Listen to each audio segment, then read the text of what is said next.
Prezados e queridos irmãos da TV Caminho Livre, paz e bem do Senhor Jesus. Eu quero tratar nesse vídeo de um assunto importantíssimo e digo a vocês que eu me propus a tratar desse assunto que eu vou tratar agora, sobre a importância do sangue na história da redenção, em função de um diálogo amistoso que eu tive com meu amigo e irmão Marcelo Tafona. O Marcelo é testemunha de Jeová e nós temos as nossas diferenças teológicas, isso é claro e evidente, mas isso não nos impede de sermos amigos e de nos considerarmos mutuamente como irmãos. E ontem, conversando com o Marcelo, nós falávamos, ou ele, né? Ele iniciou o diálogo falando sobre a questão do sangue, o papel do sangue. Eu não quis objetá-lo ali no WhatsApp, até porque não era essa a nossa intenção, ficar debatendo, né? Eu expus parte do meu ponto de vista acerca do sangue e ele expôs o ponto de vista dele acerca do papel do sangue, né? E eu achei interessante essa discussão, esse bate-papo, e penso que seria importante nós analisarmos o papel do sangue na história da redenção antes de estudarmos todo o capítulo 8 de Romanos. Eu quero, versículo por versículo do capítulo 8, analisar com vocês o entendimento acerca desse capítulo 8. Mas penso que seria útil, antes da gente fazer esse estudo sobre Romanos capítulo 8, a gente tratar dessa questão muitíssimo importante, que é o papel do sangue na história da redenção. Mas antes eu quero traçar uma linha de raciocínio que servirá como introdução para que você possa entender o papel do sangue nessa questão da redenção, certo?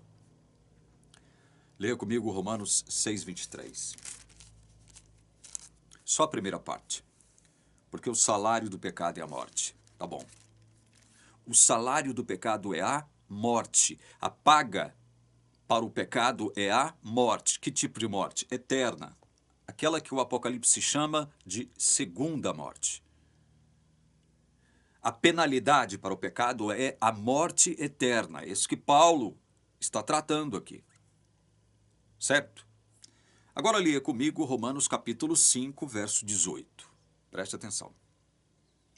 Portanto, veja bem, eu estou fazendo uma introdução, mas essa introdução, ela é sintética, ela é bem resumida, para que você possa entender aquilo que eu proponho estudar com você agora, tá? Eu estou sintetizando. A gente poderia ampliar essa introdução e ficar aqui horas e horas, mas não. Vamos sintetizar a coisa, vamos simplificar a coisa. Bom, você já sabe que a penalidade para o pecado é a morte eterna. Pronto. Leia comigo Romanos 5,18. Portanto, assim como por uma só ofensa veio o juízo sobre todos os seres humanos para condenação. Fiquemos só por aqui, para os propósitos desse estudo. Tá bom. Portanto, assim como por uma só ofensa veio o juízo sobre todos os seres humanos para condenação. Então, analisa a gravidade, a amplitude e profundidade do que Paulo está dizendo. Primeiro, eu mostrei para vocês, o salário do pecado é a morte, morte eterna. A penalidade do pecado é a morte eterna. Lembram-se de Deus alertando Adão? No dia em que dela comeres, uma referência ao fruto da árvore do conhecimento do bem e do mal, certamente morrerás. Lembra-se disso? Penalidade para o pecado, morte eterna.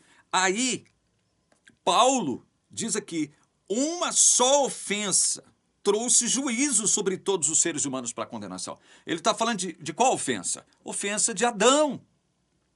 Ofensa de Adão.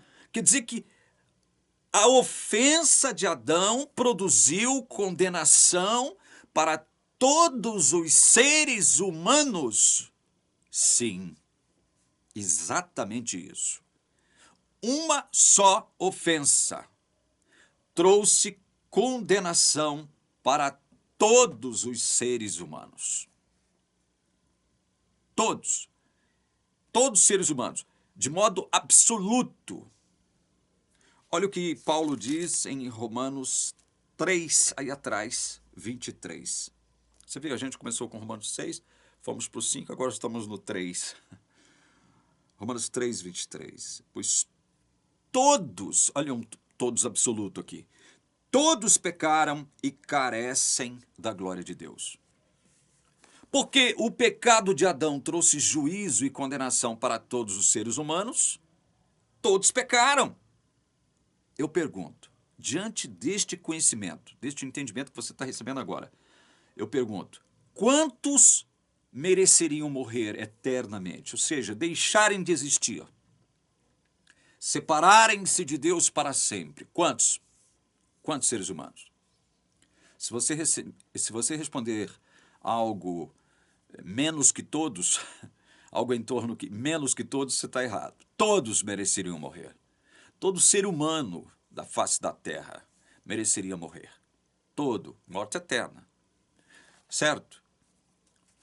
Entendeu a linha de raciocínio até agora? Até agora, entendeu? Então agora leia comigo o que consta. Abra sua Bíblia em Êxodo capítulo 34, leia comigo os versos 6 e 7. O Senhor passou diante de Moisés e proclamou: o Senhor Deus compassivo e bondoso, tardio em irar-se e grande em misericórdia e fidelidade, que guarda a misericórdia em 1000 gerações, que perdoa a maldade, a transgressão e o pecado, ainda que não inocente o culpado. Fiquemos só até aqui, para os propósitos desse estudo, tá bom. Só para que você não se perca diante da grande quantidade de informações contidas aqui nesses dois textos que nós sublinhamos. Veja, apesar de dizer que Deus guarda a misericórdia em 1000 gerações, perdoa a maldade, a transgressão, o pecado, Moisés diz, ainda que não inocente o culpado. A NVT, Nova Versão Transformadora, diz que Deus não absolve o culpado. Ele não absolve o culpado. Ele não inocenta o culpado. Mas vem cá, se ele não inocenta o culpado, por que então que ele está perdoando pecados? Com base em quê? Se ele não inocenta o culpado. Com base em quê ele tem misericórdia? Ele tem bondade. Ele perdoa a maldade, a transgressão, o pecado da humanidade. Com base em quê? Se ele não inocenta o culpado. Ora, acabamos de mostrar para vocês, através de 3 textos de Romanos, que todo ser humano da face da terra, antes da regeneração, né, é culpado.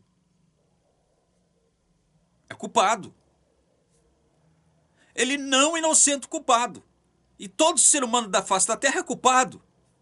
Mas está dizendo que ele perdoa pecados. Ele perdoa a maldade, a transgressão, o pecado.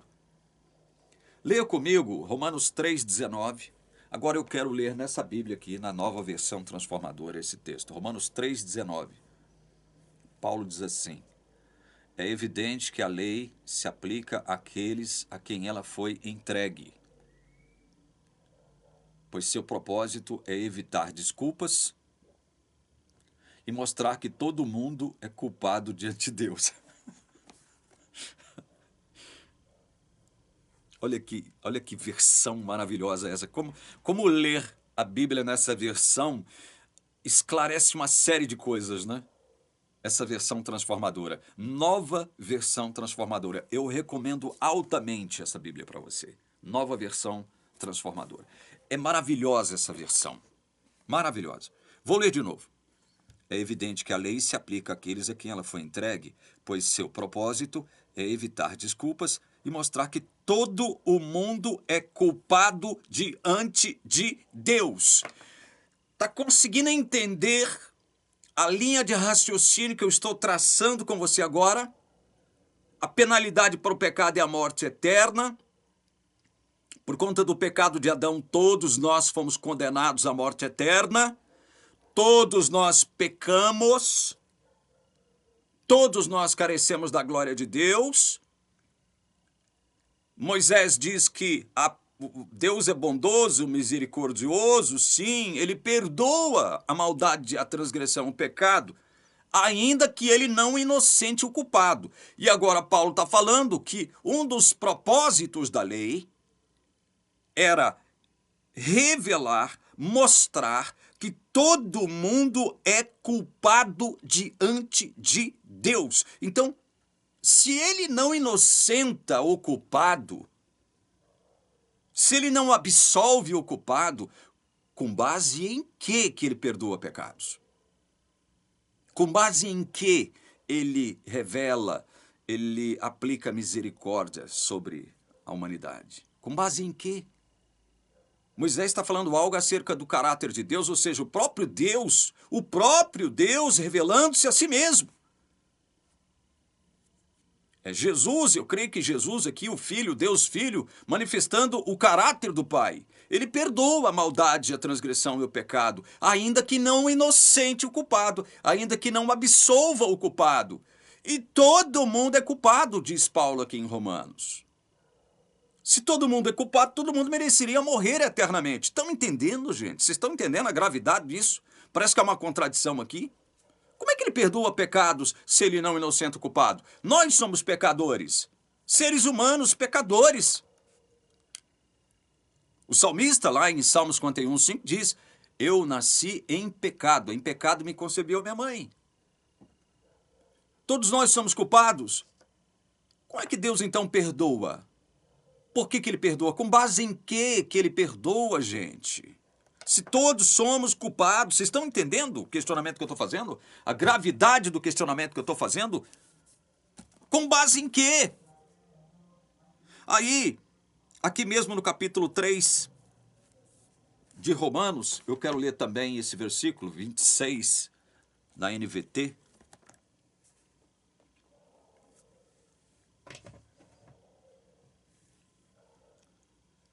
Olha aqui. Romanos 3:26, na nova versão transformadora. Pois planejava revelar sua justiça no tempo presente. Com isso, Deus se mostrou justo, condenando o pecado, e justificador, declarando justo o pecador que crê em Jesus. Meu Deus do céu, como essa versão é maravilhosa. Eu vou ler na versão mais ou menos tradicional, na Nova Almeida atualizada, diz assim, só para você ter uma ideia de como ela clarifica, amplia o entendimento, essa NVT. Olha só, Romanos 3:26, na Nova Almeida atualizada. Tendo em vista a manifestação da sua justiça no tempo presente, a fim de que o próprio Deus seja justo e o justificador daquele que tem fé em Jesus. Olha, Deus tem que ser justo e o justificador daquele que tem fé em Jesus. Como? O texto mesmo já está falando, esse mesmo texto aqui. Mas o que eu quero salientar aqui é o seguinte: Deus não pode deixar de ser justo ao justificar. Por quê? Porque, veja, todo ser humano é culpado diante dele. E ele mesmo afirma em Êxodo 34:7, que ele não inocenta. Jesus afirma, Deus Filho afirma acerca de Deus Pai. Ele não inocenta o culpado. Ele não absolve o culpado. Então como é que ele perdoa? Como é que ele pode perdoar se todos nós somos culpados? Nós não merecemos perdão, merecemos a morte. E ele não inocenta o culpado. Todos nós somos culpados. Como que ele perdoa? Vocês estão entendendo? Estão entendendo a importância desse assunto, a gravidade desse assunto? Aí eu leio 1 João, abra comigo, 1 João capítulo 1, verso 9. Leia. 1 João capítulo 1, verso 9. Mas Se confessamos nossos pecados, olha só como é que o apóstolo João, ele justifica o fato de Deus perdoar pecados. Olha só, por que, na visão do apóstolo João, Deus perdoa pecados? Olha, se confessamos nossos pecados, Ele é fiel e justo para perdoar nossos pecados e nos purificar de toda injustiça. Nos perdoa e nos purifica de toda injustiça. Mas o que é que João elenca como fatores para que ele possa perdoar e justificar? Olha, o que João salienta, elenca como fatores? Se confessamos nossos pecados, Ele, uma referência a Deus, né? Ele é fiel. E o que mais? Justo. Como? Como que Deus é fiel e justo ao nos perdoar os nossos pecados e nos purificar de toda injustiça? Como? Vocês estão entendendo? Eu estou tratando de elucidar um dilema aqui para vocês. Voltemos ao dilema. O salário do pecado é a morte eterna. Todos pecamos por conta do pecado de Adão. Todos mereceríamos morrer. Romanos 3,19 diz que todos nós somos culpados diante de Deus. O mundo inteiro é culpado diante de Deus. Então todos mereceríamos morrer. Seria a condenação justa para o nosso pecado. Porque a paga do pecado é a morte. A penalidade para o pecado é a morte. Então todo ser humano, absolutamente todo ser humano, sem exceção, deveria morrer. Estão entendendo? Então, olha só a gravidade dessa questão. Aí Deus diz que não inocenta o culpado, Ele não absolve o culpado. Vocês estão entendendo o dilema, esse dilema? Isso aqui é um paradoxo, irmãos. Isso aqui é um paradoxo.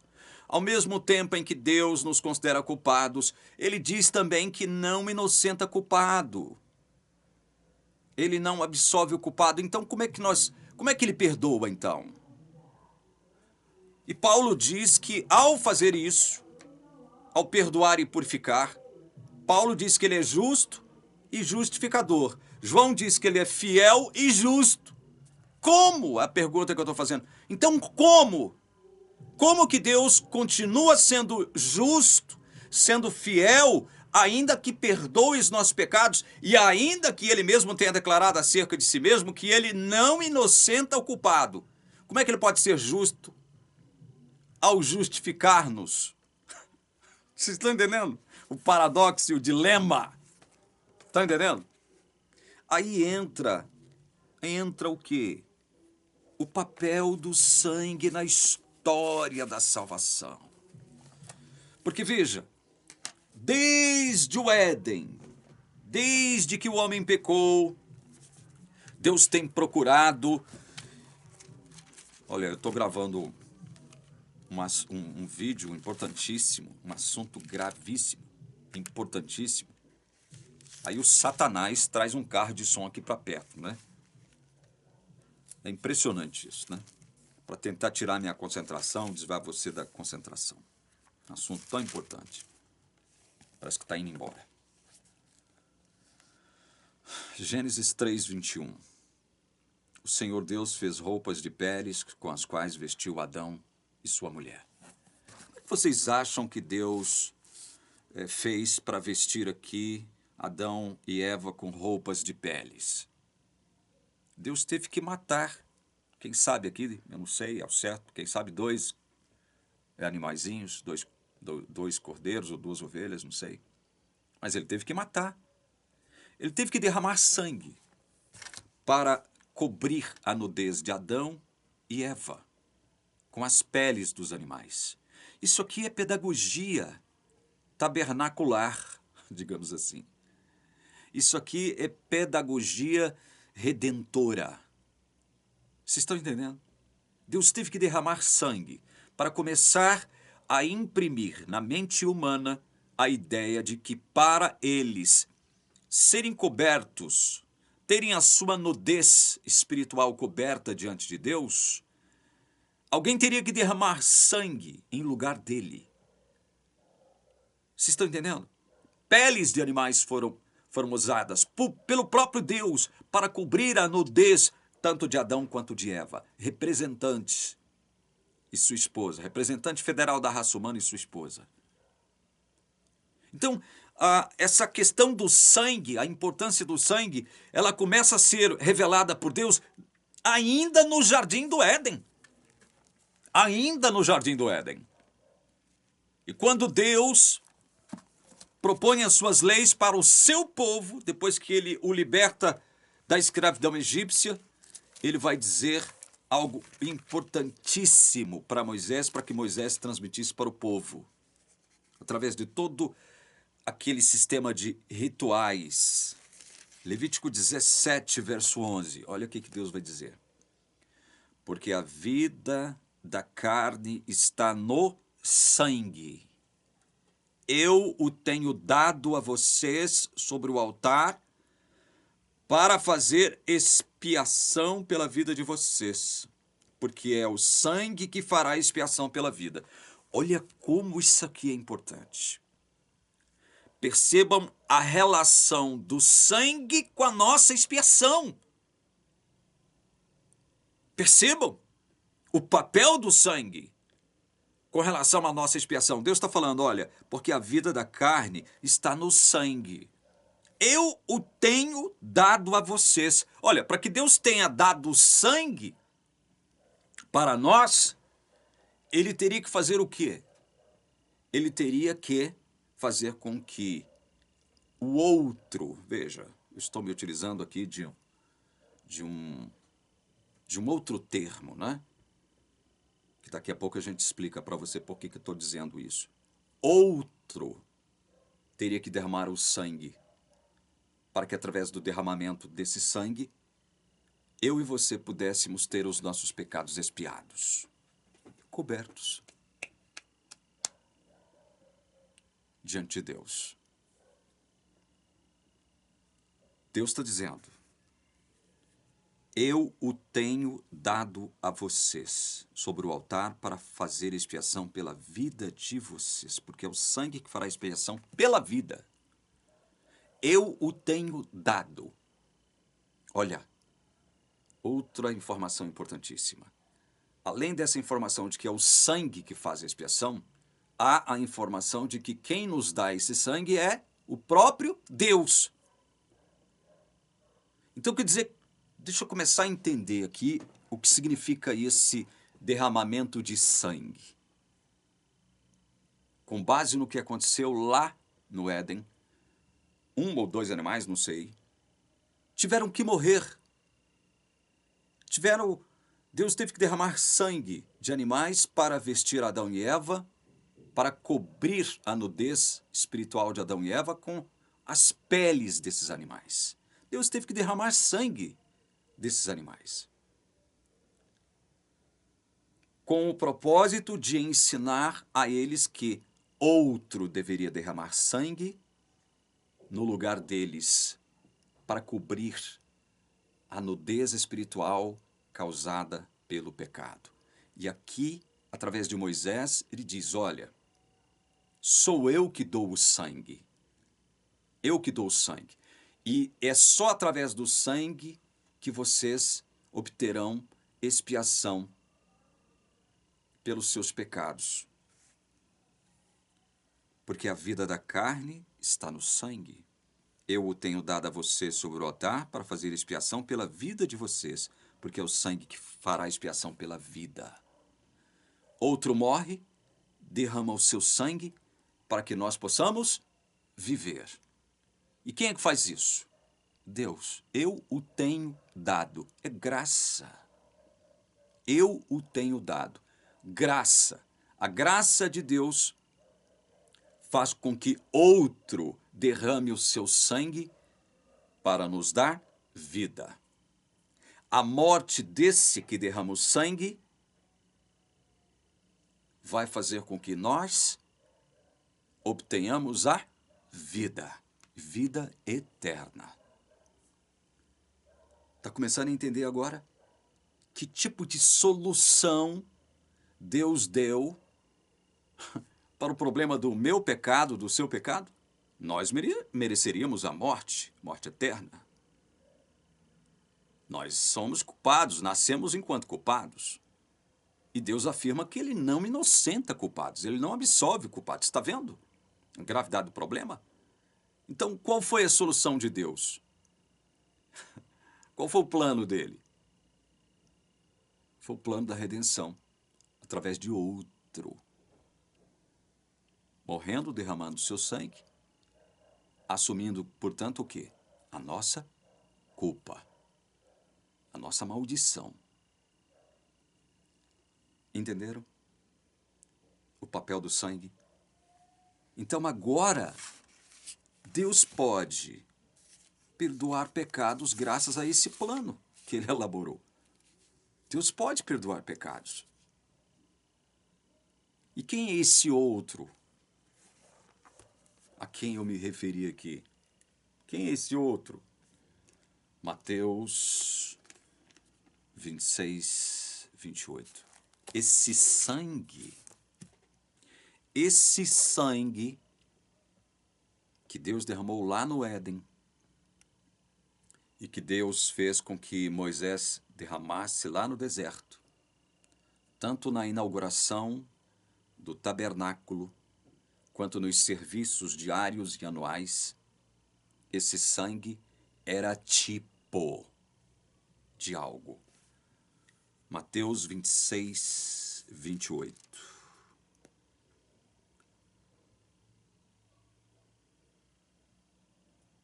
Vamos ler o 27. A seguir, Jesus pegou um cálice e, tendo dado graças, o deu aos seus discípulos, dizendo: bebam todos dele. 28. Porque isto é o meu sangue, o sangue da aliança, derramado em favor de muitos. Para o quê? Remissão de pecados.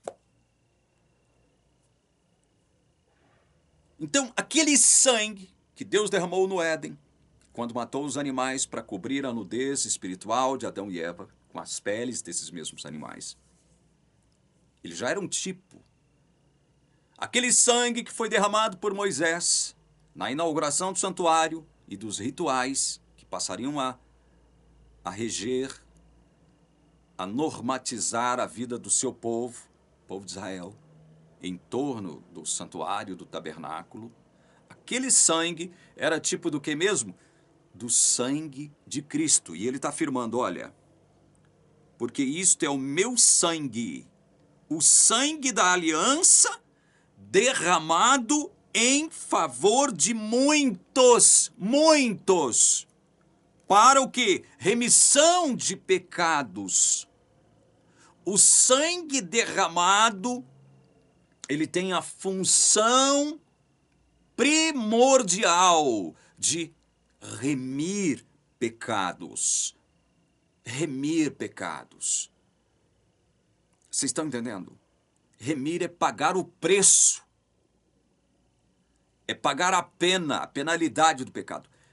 O preço do pecado é pago quando o sangue de Cristo é derramado.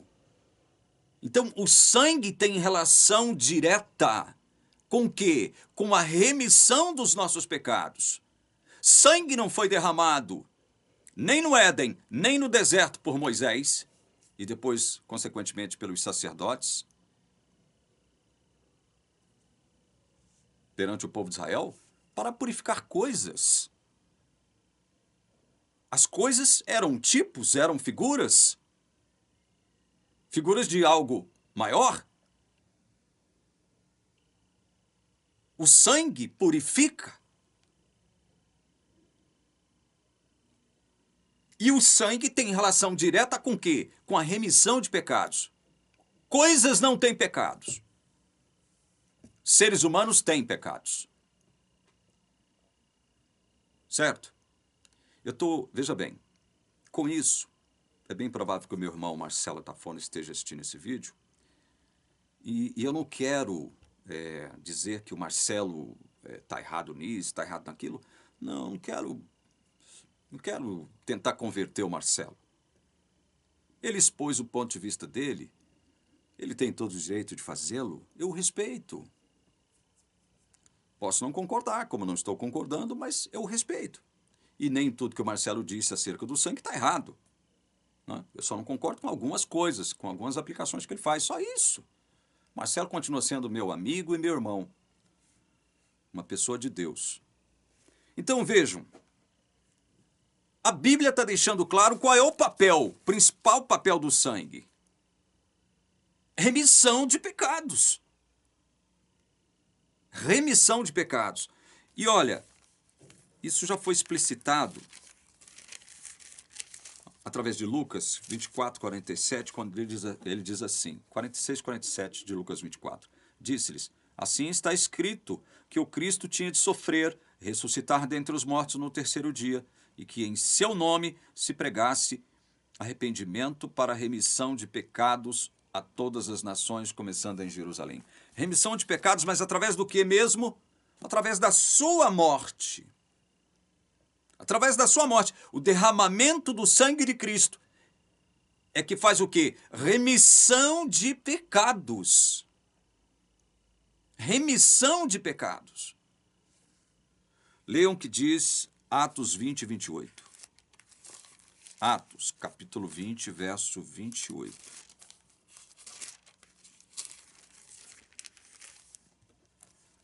Diz assim, cuidem de vocês mesmos e de todo o rebanho, no qual o Espírito Santo os colocou, como bispos, para pastorearem a igreja de Deus, a qual ele comprou, olha, igreja de Deus, a qual ele comprou com quê? Com seu próprio sangue.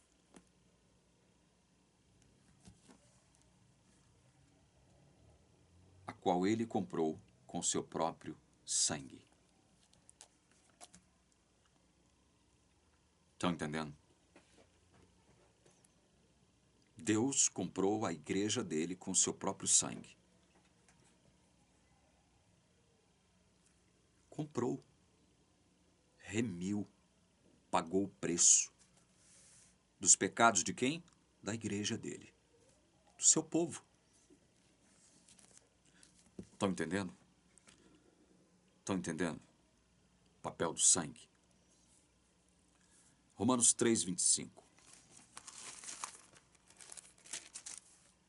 A quem Deus, está falando acerca de Jesus, né? Vamos ler o 24 para contextualizar. Sendo justificados gratuitamente por sua graça, mediante a redenção que há em Cristo Jesus, a quem Deus apresentou como propiciação no seu sangue, mediante a fé. Há redenção em Cristo. E através da redenção em Cristo, Deus faz propiciação. E o que aqui faz isso, essa propiciação? É quando Jesus derrama o seu sangue, assumindo a nossa culpa por carregar todos os nossos pecados. E aí, então, ele faz propiciação diante de Deus, por nós. Deus, então, tem a sua ira direcionada anteriormente a nós, culpados, aplacada. Deus tem a sua ira aplacada, graças ao derramamento do sangue de Jesus. Foi porque Jesus derramou o seu sangue, é que há agora redenção nele. E como é que eu me aposto disso? Pela fé. O verso 25 ainda está dizendo, pela fé. Olha, a quem Deus apresentou como propiciação no seu sangue, mediante a fé. Estão entendendo? Estão entendendo o papel do sangue? Romanos 5, 9, aí na frente. Romanos 5, 9. Logo, muito mais agora, sendo justificados pelo seu sangue, seremos por ele salvos da ira. Justificados pelo sangue de Cristo. Está entendendo? Ele recebe a nossa culpa, os nossos pecados, a nossa condenação. Ele recebe tudo isso. E em troca, nós somos o quê? Justificados. Com a justiça dele. Nós somos justificados. Justificados por quê mesmo? Porque ele derramou o seu sangue. Veja uma importância do papel do sangue na história ou no plano da redenção, meus queridos irmãos.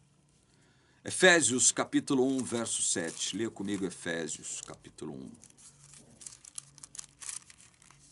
verso 7. Nele temos a redenção, pelo seu sangue, a remissão dos pecados, segundo a riqueza da sua graça. Olha, nele temos a redenção pelo seu sangue, a remissão dos pecados. Por que Deus então está perdoando agora, gente? Por que ele pode perdoar? Porque através do sangue de Cristo, ele remiu os nossos pecados. Está entendendo? Ele não inocenta culpados. Deus não absolve culpados. Então o que ele fez? O que ele planejou? Ele planejou fazer com que o seu filho assumisse os nossos pecados, a nossa culpa, a nossa condenação. Através do que mesmo? Do derramamento do seu sangue. Do seu sangue. Ele paga o preço de tudo isso. Por isso há remissão de pecados para nós. Por isso há perdão para nós. Há redenção para nós.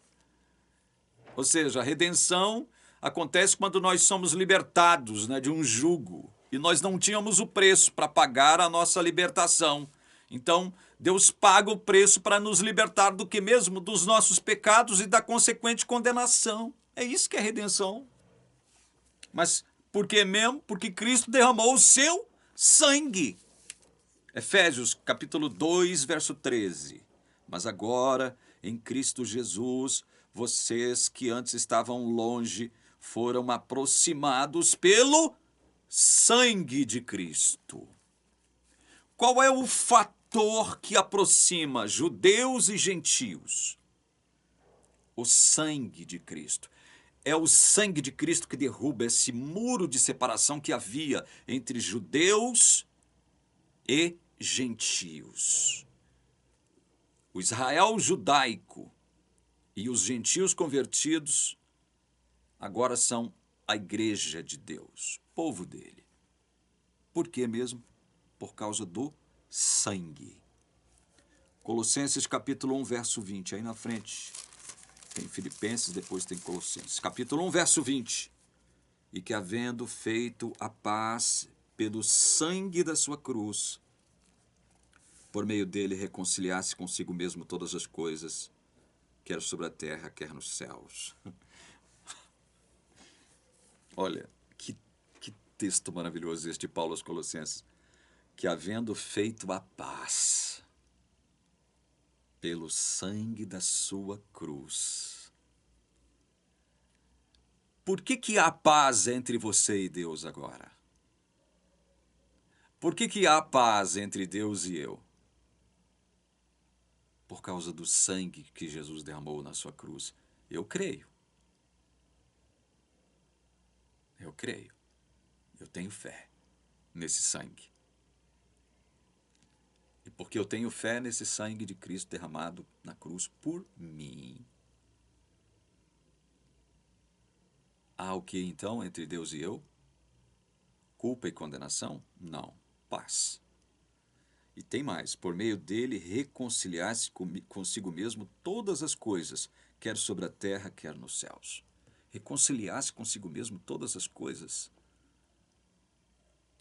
quer sobre a terra, quer nos céus. Reconciliação. Viu que o sangue, ele tem esse papel grave, importantíssimo no plano da redenção? Estão entendendo o papel do sangue?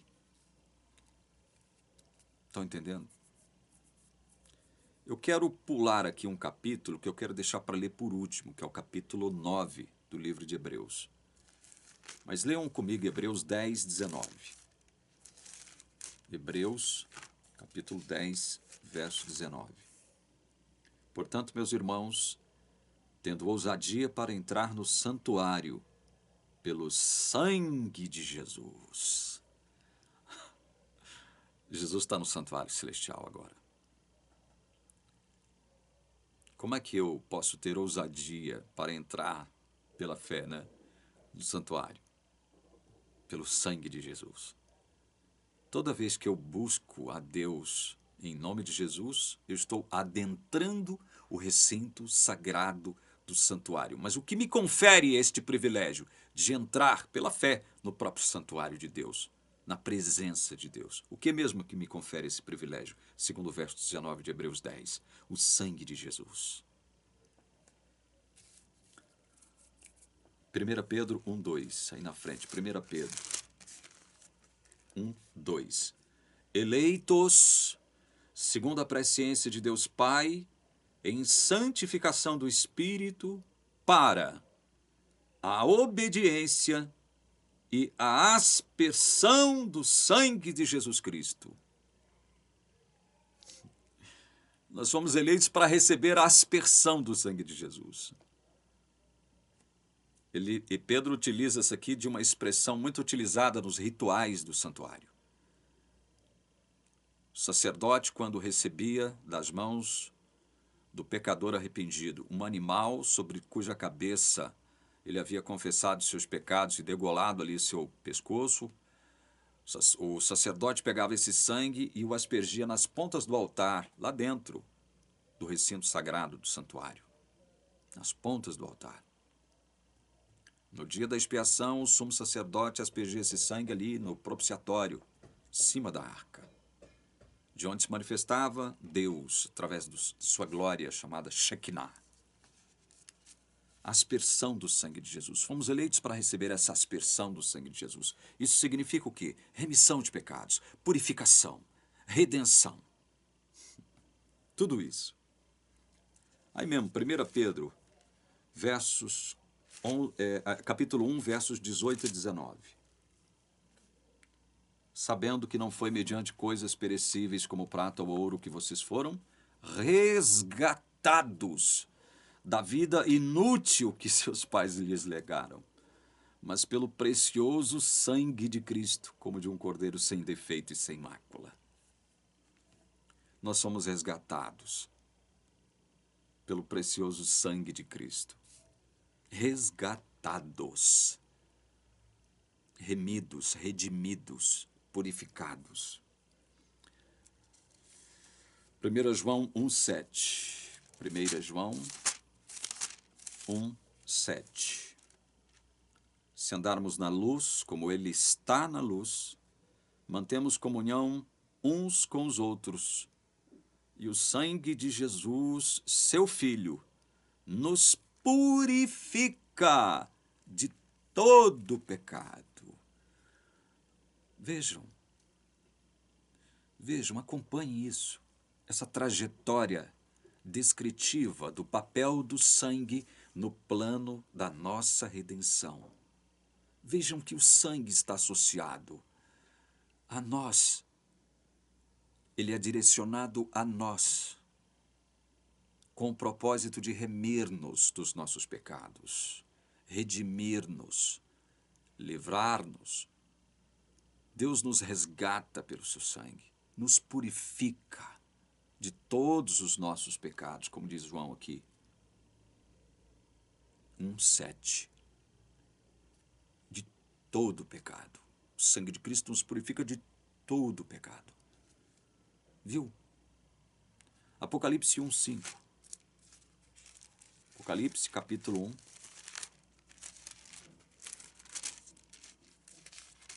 Verso 5.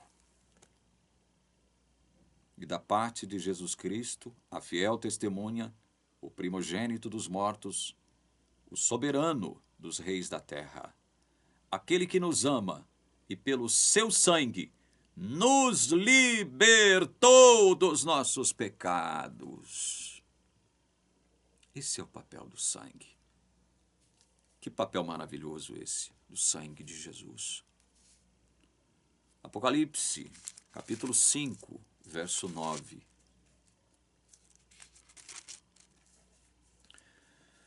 cantavam um cântico novo dizendo: digno és de pegar o livro e de quebrar os selos, porque foste morto. E com o teu sangue compraste para Deus os que procedem de toda tribo, língua, povo e nação. Com teu sangue compraste para Deus os que procedem de toda tribo, língua, povo e nação. Foi com o sangue de Jesus que Deus nos comprou para nos libertar dos nossos pecados. Apocalipse 7, 14. Respondi: o Senhor sabe. Então ele me disse: estes são os que vêm da grande tribulação, que lavaram suas vestes e as alvejaram no sangue do Cordeiro.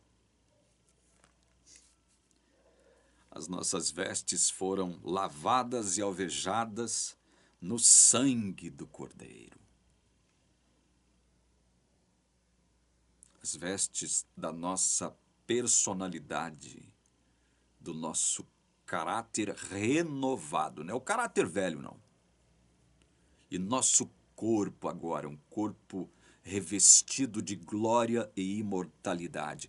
Graças ao que mesmo? Ao sangue derramado, o sangue santo de Jesus. Apocalipse capítulo 12, verso 11. Eles o venceram, uma referência à vitória dos filhos de Deus sobre o diabo e os seus anjos, né? Eles o venceram por causa do que mesmo? Do sangue do Cordeiro. Por causa da palavra do testemunho que deram. Sangue do Cordeiro. O sangue do Cordeiro.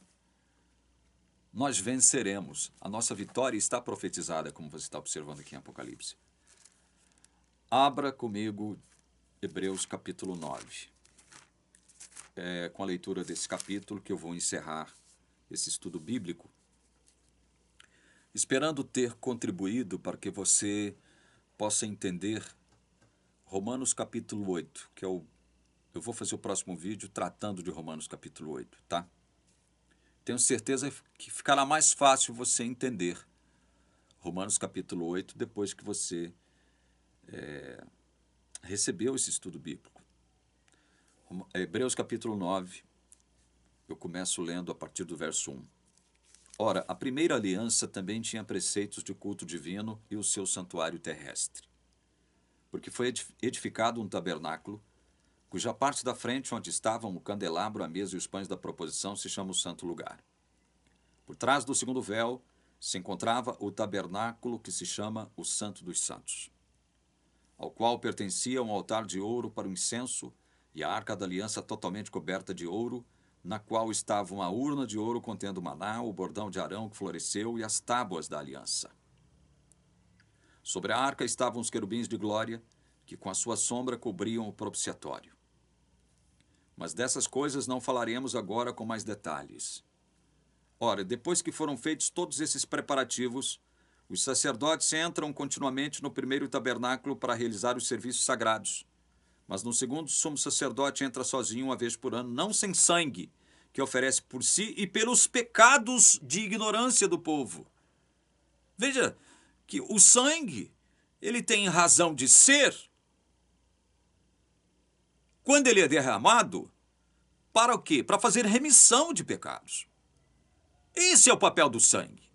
Remissão de pecados, libertação de pecados, redenção. Com isto, o Espírito Santo quer dar a entender que o caminho do santuário, esse celestial agora, né, ainda não se manifestou enquanto o primeiro tabernáculo continua erguido. Enquanto o primeiro tabernáculo terrestre continuou erguido, esse santuário celestial, ele ainda não havia se manifestado, né? Ele não poderia se manifestar. A obra que o sumo sacerdote realiza agora não poderia se manifestar enquanto este primeiro tabernáculo, ou primeiro santuário, o terrestre, ou templo, estivesse erguido, funcionando, operando. Isso é uma parábola para a época presente na qual se oferecem dons e sacrifícios, embora estes, no que diz respeito à consciência, sejam ineficazes para aperfeiçoar aquele que presta culto. No tempo em que o escritor da Epístola aos Hebreus escrevia sua epístola, ainda se oferecia sacrifícios no templo porque ele estava em pé ainda. Isso, com toda certeza, foi antes do ano 70, porque no ano 70 o templo foi destruído. Verso 10. Pois não passam de ordenanças da carne, baseadas somente em comidas, bebidas e diversas cerimônias de purificação. Viu? São os tipos que direcionavam para quê? Purificação. Purificação. Purificação das coisas relacionadas ao santuário? Sim, mas especificamente de quem? A purificação dessas coisas tipificava o quê? A nossa purificação. Deus não ia inaugurar um sistema de ritual, de sacrifícios para purificar coisas somente. O sangue derramado por Moisés e todo o povo durante a existência do primeiro tabernáculo era tipológico. O sangue antitípico é o sangue derramado de Cristo na cruz. E esse sangue tipológico tinha o quê? Cerimônias, o objetivo de purificação. Purificar, redimir, impostas até o tempo oportuno de reforma. Haveria um tempo de reforma desse negócio, esse sistema ritual sacrificial. Haveria um tempo de reforma. Verso 11. Quando, porém, Cristo veio, olha o tempo de reforma. Quando, porém, Cristo veio como sumo sacerdote dos bens já realizados, mediante o maior e mais perfeito tabernáculo, não feito por mãos humanas, quer dizer, não desta criação, e não pelo sangue de bodes e de bezerros. Bodes e bezerros, sangue de bodes e bezerros, eram também derramados no dia da expiação. Mas pelo seu próprio sangue ele entrou no santuário uma vez por todas e obteve uma eterna redenção. Veja, o sangue de Cristo obteve eterna redenção. Somente das coisas relacionadas ao santuário? Não dá, né?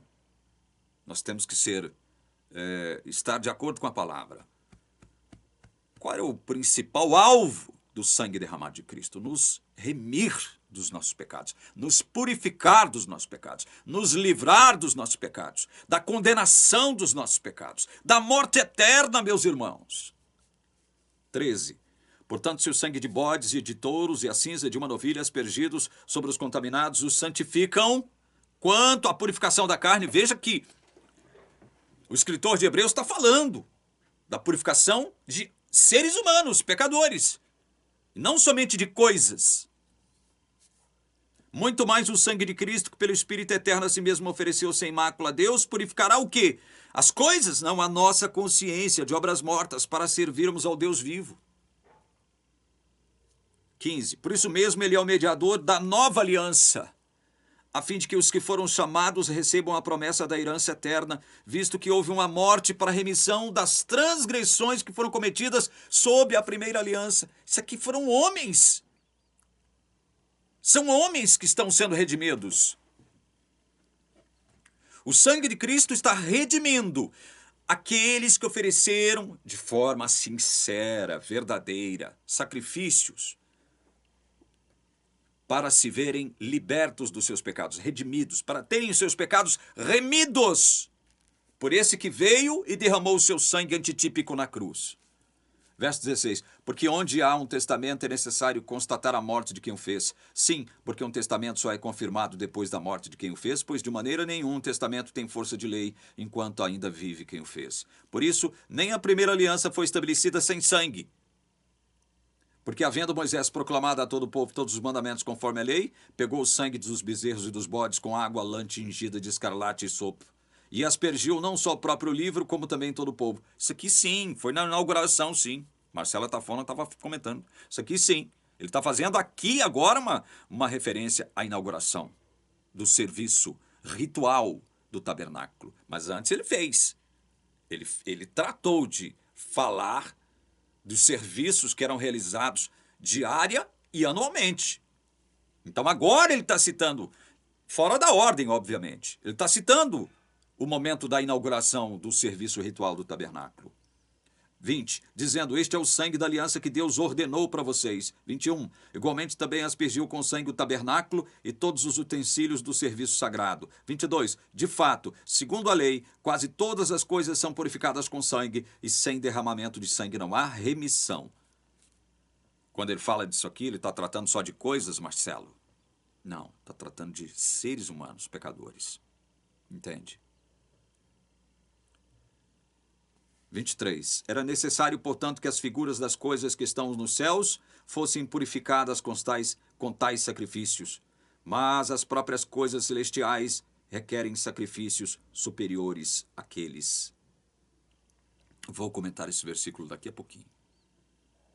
Porque a Igreja Adventista, ela constrói um castelo de cartas teológicas que é derrubado por um simples assopro de uma hermenêutica e uma exegese acuradas da palavra de Deus.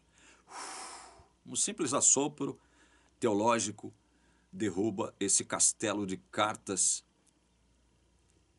que a igreja, a teologia adventista construiu em torno dessa questão de juízo investigativo, santuário celestial, essa coisa toda.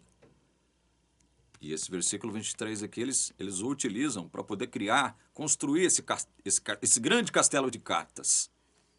Tolinhos, muito tolinhos, pensando que todo mundo é imbecil, idiota, que não sabe interpretar a palavra de Deus, esse povo, né?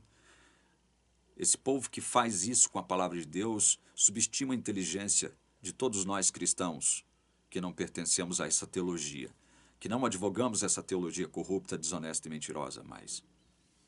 Verso 24, porque Cristo não entrou em santuário feito por mãos humanas, figura do verdadeiro santuário, porém no próprio céu para comparecer agora pelas coisas do santuário? Não, por nós. Diante de Deus. Por nós.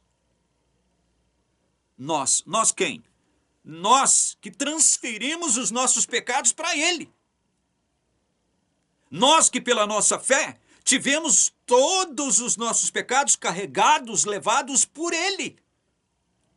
Nós cujos nomes foram inscritos no livro da vida desde a fundação do mundo. Nosso nome, teologia adventista, não é inscrito no livro da vida quando nós nos batizamos. Vocês estão errados quando vocês afirmam tal coisa. Nosso nome é inscrito, foi inscrito por Deus, antes da fundação do mundo, no livro da vida. Eu vou explicar por que isso. Ele não entrou para oferecer a si mesmo muitas vezes, como sumo sacerdote entra todos os anos no Santo dos Santos, no Santo dos Santos com sangue alheio. Isso aqui é uma referência ao quê, Marcelo? A tafona. Dia da expiação, né? Se fosse assim, ele precisaria ter sofrido muitas vezes desde a fundação do mundo. Agora, porém, ao chegar o fim dos tempos, ele se manifestou uma vez por todas, para aniquilar o quê? O pecado das coisas, Marcelo? Não, para aniquilar o pecado por meio do sacrifício de si mesmo. Sangue, Marcelo, derramado. Ele aniquila o pecado com sangue derramado. Derramado com sacrifício de si mesmo. Veja, Marcelo, pode parecer que eu esteja com raiva de você, mas não, esse é o meu jeito de falar. Tá bom, meu irmão? Meu querido amigo, irmão. Eu tenho liberdade para discutir com o Marcelo. A gente não se digladia, não. A gente debate, a gente discute, a gente conversa de forma educada, cortês, né? É isso. Verso 27. Assim como aos homens está ordenado morrerem uma só vez, vindo depois disso o juízo. Assim também Cristo, tendo se oferecido uma vez por todas, para quê? Para que ele se ofereceu uma vez por todas? Para tirar os pecados de muitos. Aparecerá a segunda vez, não para tirar pecados, mas para salvar aqueles que esperam por ele. Bom, para terminar esse vídeo, que já está longo, verso 23 diz, era necessário, portanto, que as figuras das coisas que estão nos céus fossem purificadas com tais sacrifícios, mas as próprias coisas celestiais requerem sacrifícios superiores àqueles. Então, veja, quando ele fala sacrifícios superiores àqueles, o escritor da Epístola aos Hebreus está fazendo uma referência a todos os sacrifícios. Todos. Todos os sacrifícios que foram realizados. E eram realizados diariamente e anualmente. Diariamente, mensalmente, anualmente, enfim. Todos. Então, o escritor de Hebreus, veja bem, ele está fazendo um paralelo com base na multiplicidade dos sacrifícios que eram realizados sob a primeira aliança do primeiro tabernáculo, do primeiro templo, do primeiro santuário. E porque ele faz essa comparação múltipla dos múltiplos sacrifícios, ele diz, olha, mas as próprias coisas celestiais requerem sacrifícios superiores àqueles. Veja por que ele não está... por que isso aqui não quer dizer que Cristo, como disse Ellen White, está realizando um sacrifício diário lá no santuário celestial. Não, o escritor mesmo diz aqui que ele entrou uma vez por todas. Ele se manifestou uma vez por todas. Ele se manifestou uma vez por todas. Uma vez só. Por todas. Foi um só sacrifício. O escritor de Hebreus deixa isso claro aqui, inclusive aqui no capítulo 10. Um só sacrifício. Ele não realizou os sacrifícios. Foi um só sacrifício realizado na cruz. Ele não realiza sacrifícios no santuário celestial. Mas esse um sacrifício vale por quantos? Por todos os demais sacrifícios que foram realizados no templo do primeiro tabernáculo. Um só sacrifício equivale a todos os sacrifícios realizados no primeiro tabernáculo. Esse é o sentido das coisas. Bom, mas aqui no verso 23 está dizendo que as coisas celestiais requerem sacrifícios superiores para serem purificadas. De que forma o santuário celestial foi contaminado? De que forma? É simples. Quando Deus escreve o nome daqueles a quem ele elegeu, escolheu, determinou pela sua soberania, determinação e graça, vou usar os termos de Paulo em 2 Timóteo. Ele estava com isso dizendo o seguinte, assumirei a culpa dos pecados desses. Meu filho vai salvar esses aí, cujos nomes estão inscritos no livro da vida.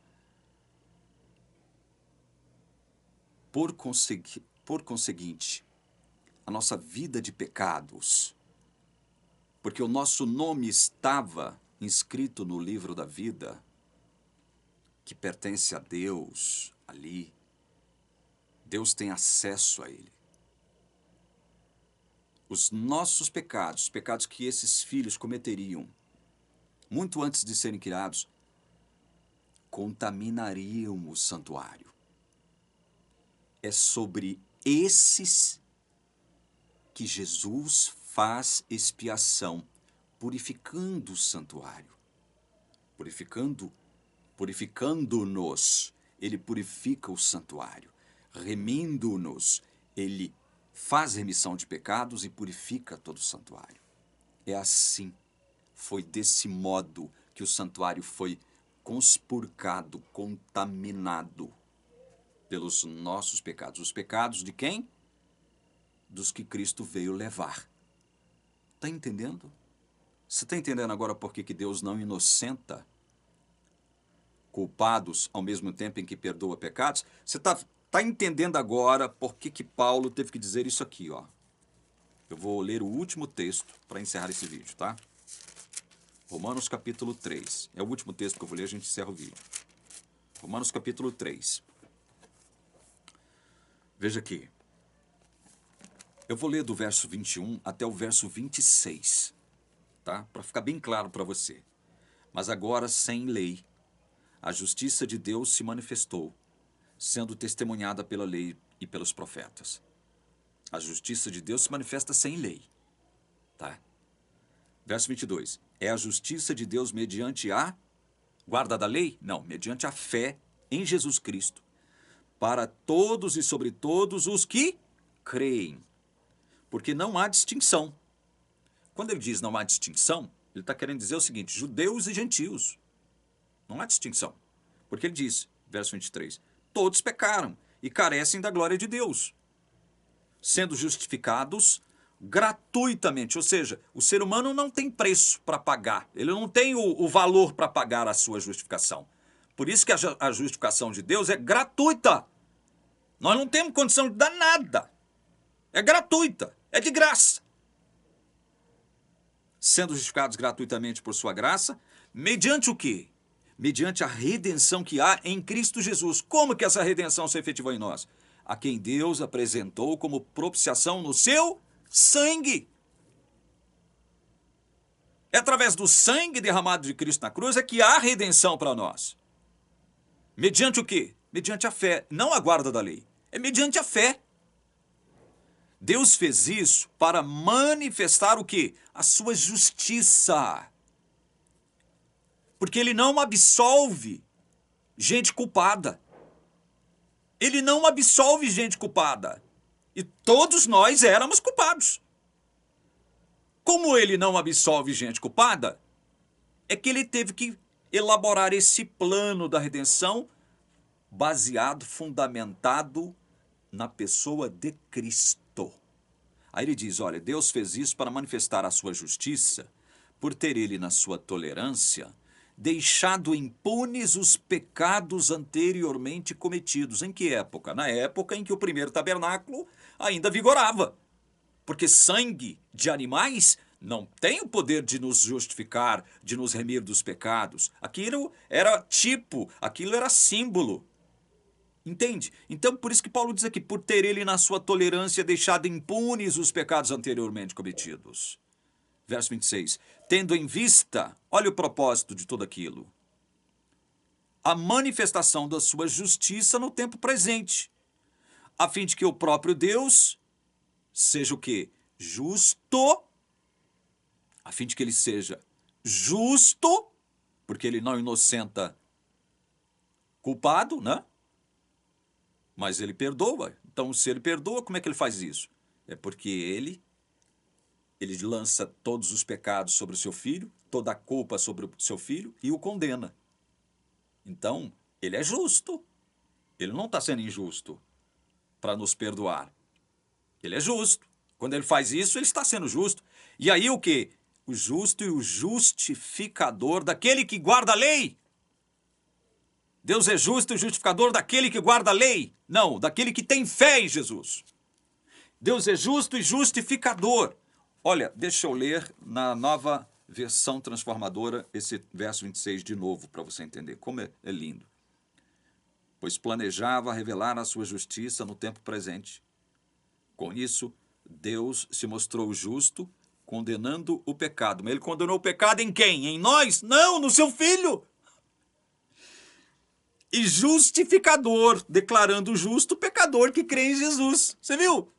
Ele é justo quando ele condena o pecado no seu Filho. E ele é justificador quando ele nos justifica pela nossa fé em Jesus. Você entendeu a troca que Deus fez? Você está entendendo por que o perdão foi possível? Graças ao sangue derramado, irmãos. Eu vou encerrando por aqui esse estudo, que ficou longo, eu sei. Mas eu tenho certeza que isso aqui também vai te ajudar muito, muito, muito a entender o Evangelho. Deus abençoe você, seja lá quem você for, onde você estiver. Que Deus abençoe a sua vida, irmão ou irmã. Em nome do Senhor Jesus. Amém.